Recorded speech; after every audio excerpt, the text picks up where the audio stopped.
नमस्ते दोस्तों, मैं आपकी दोस्त लक्ष्मी स्वागत करती हूँ आपके अपने YouTube channel study with Lakshmi Pal में।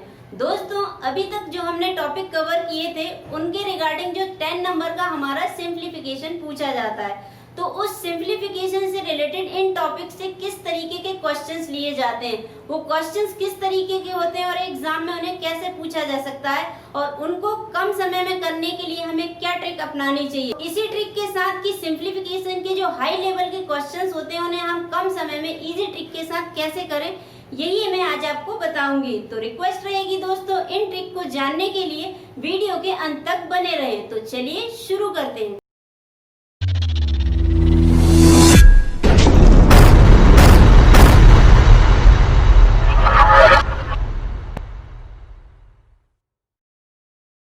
दोस्तों, आज का जो हमारा टॉपिक रहेगा सिंप्लीफिकेशन, बिकॉज जो सिंप्लीफिकेशन होता है उससे 10 नंबर के क्वेश्चंस आते हैं। तो अभी तक जितने भी टॉपिक हमने कवर किए थे उन सबसे मिक्स होके ये सिंप्लीफिकेशन बनता है। तो इस क्वेश्चन को हम सॉल्व करते हैं कि अगर इस क्वेश्चन को हम सिंप्लीफिकेशन की, क्योंकि इसी टाइप के क्वेश्चंस आते हैं, इससे छोटे भी आ सकते हैं, इससे बड़े भी आ सकते हैं। इट मीन्स कि जो हमारा लेवल होता है मॉडरेट टू हाई लेवल, इस तरीके के क्वेश्चंस आते हैं। अगर क्लर्क का रहेगा तो इजी टू मॉडरेट रहेगा, देन अगर पीओ का रहता है तो मॉडरेट टू हाई लेवल का रहता है। तो इस टाइप के क्वेश्चंस जो आते हैं, तो आज हम इसी के रिगार्डिंग डिस्कस करेंगे। कुछ क्वेश्चंस हम सॉल्व करते हैं जिनमें सिंप्लीफिकेशन से रिलेटेड किस तरीके के क्वेश्चंस आते हैं या अभी प्रीवियस पेपर में आए गए हैं, उनके रिगार्डिंग मैं आपको यहाँ से एग्जाम्पल के तौर पे बताऊंगी कि किस टाइप के क्वेश्चंस आते हैं। तो फर्स्ट क्वेश्चन जो हमारा रहेगा कि 4 माइनस 5/1 1 प्लस 1/1, देन ये इस तरीके से इसकी सीरीज चली जा रही है। अब ये 5 बार जो आपको बटे में दिया गया है, तो इट मीन्स ये तो एक फर्स्टली तो क्या हुआ, ये फ्रैक्शन वैल्यू हो गई, और इसी के साथ साथ हमें इसमें क्या और देखने को मिलेगा कि हमें इसका एलसीएम निकालना होगा। तो इसको हम सॉल्व करते हैं। तो किस तरीके से करते हैं, इसे जब भी आप स्टार्ट करेंगे तो सबसे नीचे से स्टार्ट कीजिएगा। अगर आप नीचे से स्टार्ट करेंगे तो बहुत जल्दी सॉल्व हो जाता है इजी तरीके से। तो आज इसे करके देखते हैं किस तरीके से ये सॉल्व होगा। हमने फ्रैक्शन में पढ़ा था कि अगर कोई वैल्यू हमारी बटे के सामने आती है और वो प्लस में होती है तो हमें क्या करना होता है, उसे कुछ नहीं करना होता, डायरेक्ट प्लस का जो चिन्ह है उसे हटा के अटैच कर देना होता है। तो हम यही करेंगे। और इसके बाद जब ये फ्रैक्शन में हमें कन्वर्ट करनी, मीन्स ये हमें मिश्रित भिन्न में दी हुई है, तो अब इसे अगर हम सिंपल फ्रैक्शन में बनाएंगे तो किस तरीके से बना सकते हैं, 2 का हम 4 से गुणा करके और 1 को प्लस कर देंगे। तो ये किस तरीके से आ जाएगा, पूरा 2 चौको 8 और 1 9, यानी इट मीन्स इससे हमारा क्या निकल के आया, 9/4। अब ये 9/4 हमारा निकल के आ गया। अगर हम इस संख्या को इसके पास ले जाएंगे तो क्या होता है, ये संख्या पलट जाती है। तो पलट के बाद यहाँ पे क्या आ जाता है, गुणा में किस तरीके से आ जाता है, 4/9। अब ये हमारे पास ये आ गई संख्या, ये हमने सॉल्व कर लिया। अब इसको सॉल्व करते हैं। इसको सॉल्व करने के लिए हमें इसी तरीके से कि अगर ये यहाँ पे प्लस दिया है तो हमें क्या करना है, डायरेक्ट इससे अटैच कर देना है। तो अटैच करने के बाद अब हमारे पास क्या आ गया, 3 सही 4/9। अगर इसको हम सॉल्व करेंगे तो किस तरीके से करेंगे, ये संख्या हमने इसमें डायरेक्ट अटैच की और अटैच करने के बाद जब इसको हमने सॉल्व किया तो 3 9 27 और 4 कितना हो गया, 31। तो हमारी जो संख्या आ गई वो कितनी आ गई, 9/31/9। और आगे हम सॉल्व करते हैं। अगर इसको हम इसके पास ले जाते हैं तो हमारी जो संख्या है वो किस तरीके से आ जाएगी, 9/31। अब हमें ये भी हमने सॉल्व कर लिया। अब इस स्टेप की बारी आती है। इसे सॉल्व करने के लिए हमें क्या करना होता है, सेम उसी तरीके से कि इसे हमें प्लस हटा के और डायरेक्ट अटैच कर देंगे। तो 1 का अगर 31 में गुणा करेंगे तो सेम टू सेम आएगा, देन 9 प्लस करेंगे तो कितना आ जाएगा, 40/31। अब ये हमारे पास आ गया। इसे हम ऊपर ले जाते हैं तो ये यहाँ पे गुणा में कितना आ जाएगा, 31/40, क्योंकि जब भी हम इसे इसके पास ले जाएंगे, अंश में ले जाएंगे, तो ये क्या हो जाता है, पलट जाती है। जो अंश है वो हर बन जाता है और जो हर है वो अंश बन जाता है, बिकॉज इसका गुणा होता है। गुणा किस तरीके से होता है कि ये जो अंश है उसका हर से होगा और जो हर है उसका अंश से होगा। इस तरीके से इसका गुणा होता है, बट हम डायरेक्ट उसे क्या बोल देते हैं कि हम पलट देते हैं, बिकॉज सेम उस तरीके से भी ऐसे ही आएगा और हम पलटेंगे तब भी वैसे ही आएगा। तो हम इजी तरीके से करेंगे कि डायरेक्ट पलट देंगे। अब हमारे पास ये संख्या आ जाती है। अगर इसे हम सॉल्व करते हैं तो हमारे पास अब क्या आ गया, 4 - 5 × 31/4। 40, ये हमारे पास संख्या आ गई। अगर इसका हम एलसीएम लेते हैं तो एलसीएम लेने पे ये संख्या कितनी आ जाती है, हमने 40 से 4 को मल्टीप्लाई किया तो हमारे पास कितनी संख्या आ गई 160, और ये इन दोनों का गुणा हो गया तो कितना आ गया हमारे पास 155, ये हमारे पास संख्या आ गई। अब नीचे कितना आया हमारे पास 40, अगर इसको हम घटाएंगे तो हमारे पास कितना आ जाएगा 5/40। इट मीन्स कि अगर इसको काट दिया तो कितना आ गया 1/8, और यही हमारा आंसर रहेगा। तो इस तरीके के अगर क्वेश्चंस आते हैं तो आप बिल्कुल इजीली उन्हें कर सकते हैं। अब अगर इसी के अकॉर्डिंग सेकंड आंसर लिया जाए,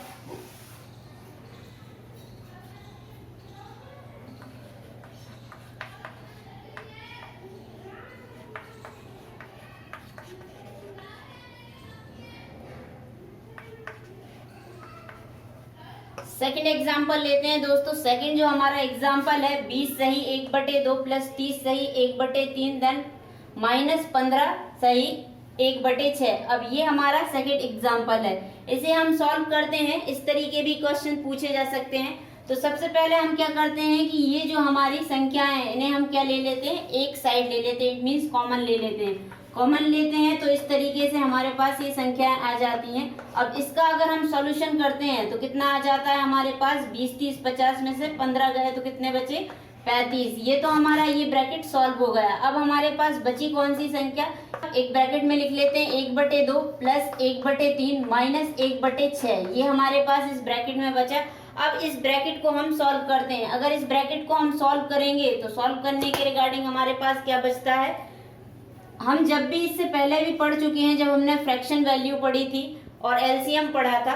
ओके, इससे पहले भी हम पढ़ चुके हैं कि जब भी हम किसी संख्या का एलसीएम निकालते हैं तो उनमें जो सबसे बड़ी वैल्यू होती है, अगर ये वो गुणनखंड में दी गई हो तो जो सबसे बड़ी वैल्यू होती है उसी को हम एलसीएम उसका मानते हैं। और एलसीएम के रिगार्डिंग जैसे 2 के गुणा में भी 6 आता है और 3 के गुणा में भी 6 आता है, तो इट मीन्स हमारी सबसे बड़ी संख्या क्या हो गई 6। तो इस 6 को हमने यहाँ पे एलसीएम ले लिया। अब अगर इसे घटाते हैं और इसके अकॉर्डिंग इसे सॉल्यूशन करते हैं तो कितना आ जाता है हमारे पास 3 2 माइनस 1, ये हमारे पास इसका सॉल्यूशन आ गया। अगर इसके आगे सॉल्व करते हैं तो सॉल्व करने पे हमारे पास क्या आ जाता है, ये संख्या 35 एज इट इज मेंशन हो जाएगा। और क्या हो जाएगा हमारे पास 3 और 2 कितना हो जाता है 5 और 1 गया तो कितना बचा 4/6। अगर इसको हम डिवाइड करेंगे तो ये कितनी टाइम जाएगा 1।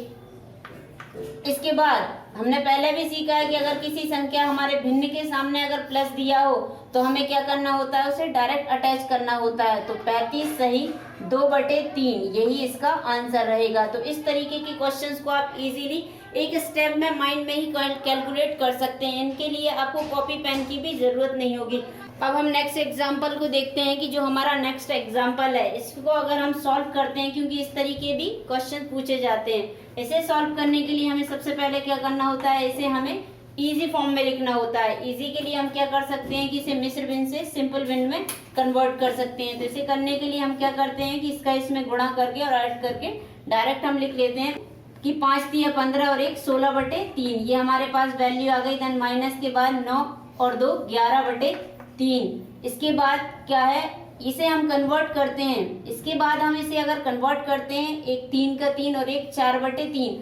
अगर ये भाग का चिन्ह दिया है और इसे आपको कन्वर्ट करके इजी फॉर्म में यानी गुणा में कन्वर्ट करना है तो ये जो संख्या है वो क्या हो जाएगी, पलट जाएगी। इट मीन्स की 4/3/4 आ जाएगा। इस तरीके से आप इसे सॉल्व करते हैं। इसे भी आप इसी तरीके से कर लीजिएगा। ये क्वेश्चन मार्क है, इट मीन्स की यहाँ पे आपको संख्या ज्ञात करनी है। तो इसके लिए आपको इसको भी कन्वर्ट करना है, तो गुणा में कर देंगे तो 1/x आ जाएगा। अब इसे इस तरीके से सॉल्व करते हैं। देन 3 5 15 और 1 कितना हो जाएगा 16/5। अब आगे सॉल्व करते हैं, 5 1 5 और 1 6। इट मीन्स की क्या होगा, इसे भी हम गुणा में कन्वर्ट करते हैं। तो गुणा में कन्वर्ट करने के बाद हमारे पास क्या आ जाता है 5/6। ये हमारे पास इसकी आगे की संख्या आ गई। देन आगे क्या लिखा हुआ है बराबर 7।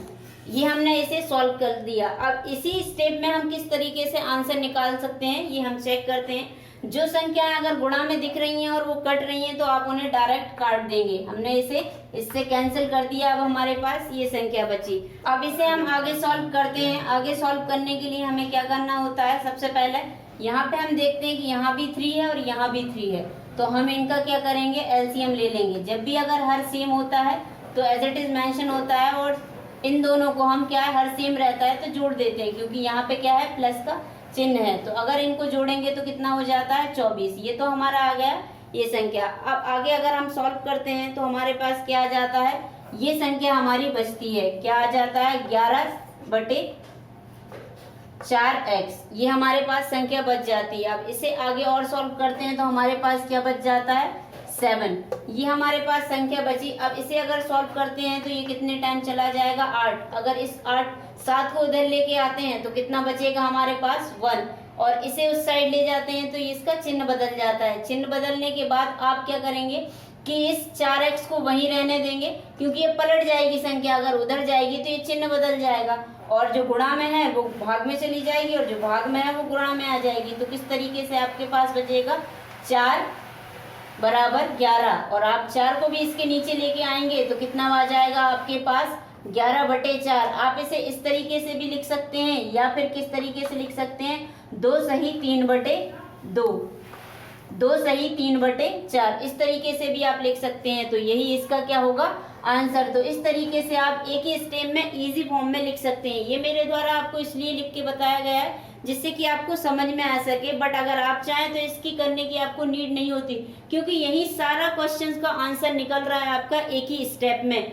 यहाँ से आपने डायरेक्ट एलसीएम लिया, एलसीएम के बाद आपने इसे काट दिया, काटने के बाद आपके पास जो संख्या बची उसमें से आप देख लेते हैं कि जो संख्या बच रही है उसे आप इस तरीके से, जो आप कहते हैं हिंदी में कहें तो त्रयक गुणा, ओके, तो बराबर की इस साइड लेके आके ये आपका आंसर निकल जाता है। तो इसी सिंपल स्टेप के थ्रू आप इससे रिलेटेड और भी क्वेश्चंस कर सकते हैं। अब इसी तरीके से फोर्थ एग्जांपल को देखते हैं कि फोर्थ एग्जांपल हम इस तरीके से, अगर कोई इक्वेशन आती है तो आप इसे किस तरीके से सॉल्व कर सकते हैं। तो सबसे पहले तो हमें क्या करना होता है, ये चिन्ह को हम बदल लेते हैं, और जो मिश्रित भिन्न में दी है उसे हम क्या कर लेते हैं, सिंपल बना लेते हैं। तो इसके लिए हमें क्या करना होता है, 5/6, अगर ये गुणा भाग दिया, अगर ये भाग दिया है इसे हम गुणा में कन्वर्ट करेंगे तो ये संख्या कैसी हो जाएंगी, पलट जाएंगी।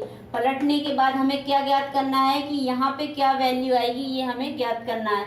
सेम इसको ऐसे ही एज इट इज मेंशन करेंगे। देन ये भी भाग में दिया हुआ है, तो अगर इसको पहले तो आप सिंपल बनाएंगे, 5 एकम 5 और 3 कितना हो जाता है, 8/5, और अगर गुणा में इसे कन्वर्ट करेंगे तो कितना हो जाएगा आपका, 5/8, ये आपका कन्वर्ट हो गया। देन आप इसे करते हैं तो ये 3/4 एज इट इज मेंशन हो जाएगा। देन 3 3 9 और 1 10, यानी कि 10/3। आगे हमारी जो वैल्यू है 19, ये कितना हो जाएगा आपका, 2 9 18 और 7 कितना, 25/9, ये आपके पास पूरी वैल्यू आ गई। अब इसी स्टेप में आपको अपना आंसर निकालना है, और वो किस तरीके से आप निकाल सकते हैं, यहाँ पे आप देखेंगे जो संख्या कट रही है उन्हें डायरेक्ट आप काट देंगे। तो जो हमारी संख्या कट रही है, फर्स्टली तो 3 कट रहा है, और क्या कट रहा है हमारा, 8 कट रहा है, इसे हमने काट दिया। देन क्या कट रहा है, ये कट रहा है। तो इस तरीके से ये हमारा और इजी हो गया। अब हमें क्या करना होता है, इनका हम जो ये संख्या है गुणा में है तो ये कटेगी नहीं, तो इसे हम डायरेक्ट क्या कर लेते हैं, इसे एज इट इज गुणा करके मेंशन कर देते हैं। तो ये हमें क्या करना है, ज्ञात करना है।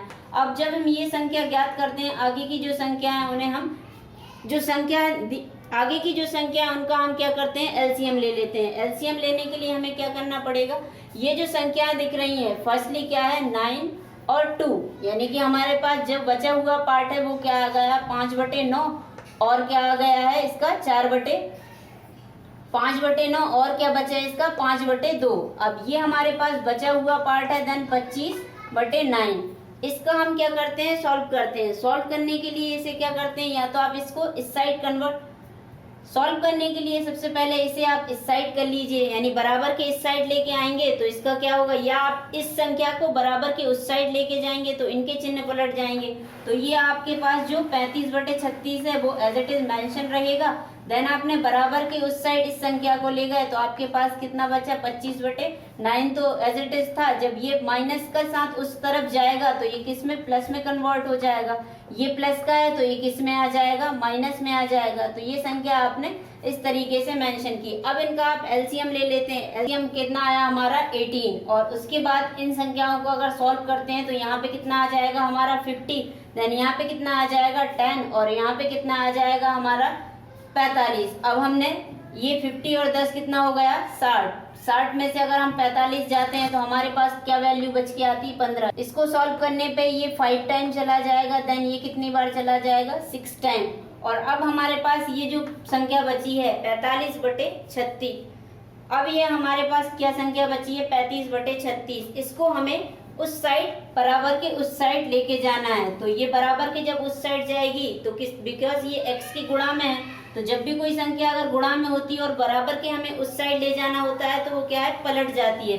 तो बिकॉज हमें x का मान निकालना है तो हम इसे बराबर के उस साइड लेके जाते हैं। तो यहाँ से हम जब x का मान निकालेंगे तो हमारे पास जो 35/36 था वो हमारे पास क्या आ जाएगा 36/35। ये हमारे पास आ गया। और ये 5/6 था उसको हमने एज इट इज यहाँ मेंशन किया। अब इसे काट दीजिए, यहाँ से ये कितने 7 बार कटा, ये कितने बार कटा 6 बार कटा। तो आपका जो आंसर आएगा वो कितना आ जाएगा 6/7। यही आपका आंसर रहेगा। तो इस तरीके से आप कितनी भी बड़ी संख्याओं ने एक ही स्टेप में सॉल्व कर सकते हैं, और वो भी विदाउट पेन और कॉपी के, क्योंकि आपको इसी एक स्टेप में सारी कैलकुलेशन करनी आनी चाहिए। तो इसके लिए आपकी जो कैलकुलेशन है वो स्ट्रांग होनी चाहिए। तो इस पे स्ट्रांग करने के लिए हमें क्या करना होगा, उसकी प्रैक्टिस करनी होगी। जो भी हमने पिछले टॉपिक्स पढ़े हैं अगर हम उनकी प्रैक्टिस करेंगे तो ये जो कैलकुलेशन है हम बहुत जल्द से जल्द कर सकते हैं। अब ये हमारा नेक्स्ट और लास्ट क्वेश्चन देखते हैं दोस्तों। इसे हम किस तरीके से सॉल्व करते हैं कि फर्स्टली बिकॉज इस तरीके भी क्वेश्चंस आते हैं। तो अगर बिकॉज हमने इससे पहले परसेंटेज में कन्वर्ट करना भी सीखा था, जब फ्रैक्शन वैल्यू सीखा था कि हम किसी भी फ्रैक्शन वैल्यू को परसेंटेज में या परसेंटेज को फ्रैक्शन वैल्यू में किस तरीके से कन्वर्ट कर सकते हैं। तो इस तरीके के अगर क्वेश्चंस आते हैं तो हम किस तरीके से कर सकते हैं कि फर्स्टली इसे सॉल्व करते हैं। सबसे पहले तो ये संख्या हम देखते हैं कि ये इक्वेशन है, इसमें सभी में 5 से अगर हम डिवाइड करें तो और भी सिंपल हो जाता है। बिकॉज यहाँ भी 5 से हो जाएगा, इसमें भी हो जाएगा, देन इसमें भी हो जाएगा, इसमें भी हो जाएगा। और ये तो क्वेश्चन मार्क है, तो यही हमें संख्या ज्ञात करनी है।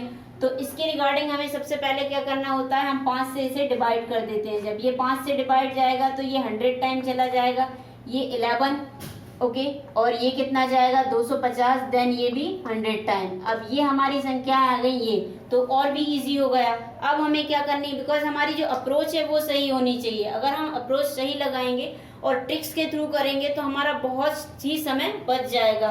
उसे हम अदर किसी क्वेश्चन में लगा सकते हैं, अदर किसी क्वेश्चन में वो समय दे सकते हैं। तो इस तरीके से हम करते हैं। अब हमारा क्या इसके आगे का स्टेप रहेगा कि 100% जो 100% में से ये 54% कितना रहेगा। इट मीन्स कि 54% निकालना है हमें 100 में से।